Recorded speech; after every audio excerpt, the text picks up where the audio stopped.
ay rated SPG. Striktong patnubay at gabay ng magulang ang kailangan. Maaaring may masiselang tema, lengguwahe, karahasan, sexual, horror o droga na hindi angkop sa mga bata.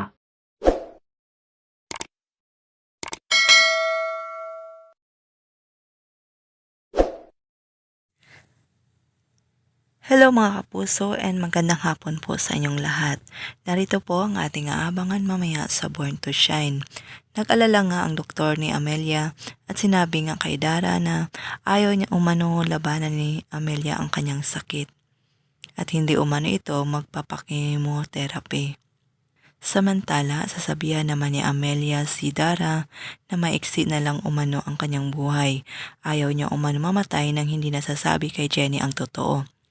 Subalit, kinausap nga ni Megan si Dara. Huwag niya umanong payagan si Amelia na sabihin kay Jenny ang totoo dahil hindi niya ito matatanggap at ayaw niya ito maging parte ng kanilang pamilya. Samantala, pinuntahan naman ni Amelia si Menchie sa hospital. Sinabihan niya si Menchie na gusto niyang malaman ni Jenny na apo niya ito.